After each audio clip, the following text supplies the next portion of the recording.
আসসালামু আলাইকুম। আউযু বিল্লাহি মিনাশ শাইতানির রাজিম। बिस्मिल्लाहिर रहमानिर रहीम। एह को सजदा बोला जाता है तो सजदा यानी सजदा है हमारा रोजी के नमाज में सबसे आइकॉनिक पोजीशन। प्यारा भाइयों और बहनों, आप सब जानता है क्या नमाज में कोई मेजर पोजीशन होती है।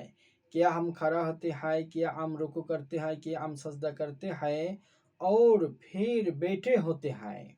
तो इनमें सजदा यानी सजदा है सबसे ज्यादा शानदार और आइकॉनिक पोजीशन मुसलमान का इबादत में। सला का अलावा भी हम सजदा करते हैं। हमारा डेली नमाज में तो सजदा होते हैं, लेकिन इसका बाहर भी सजदा होते हैं।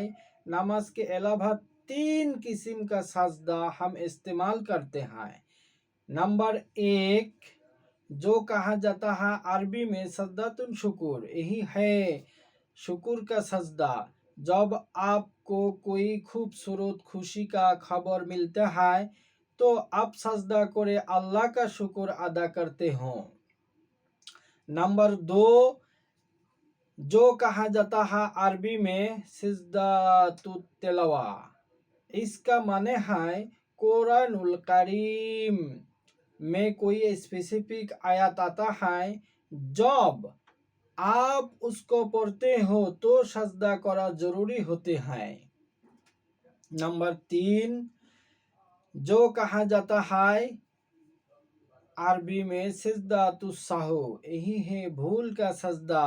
जब नमाज में कोई भूल हो जाए तो सजदा करे उसको ताजा करा होता है। तो यही 3 किस्म का सजदा है जे नमाज के अलावा हम कोई भी काबिल हालाते करते हैं। प्यारा भाई और बहनों, अल्लाह सुब्हानहू तआला ने बहुत आयत में सजदा का हुक्म दिया है। प्यारा भाइयों और बहनों, अल्लाह फरमाता है, या अय्युहल्लज़ीना आमनू रुकाऊ वस्जुदू आबुदू रब्बकुम व अफ़आलुल खैर लअल्लकुम तुफ्लिहून।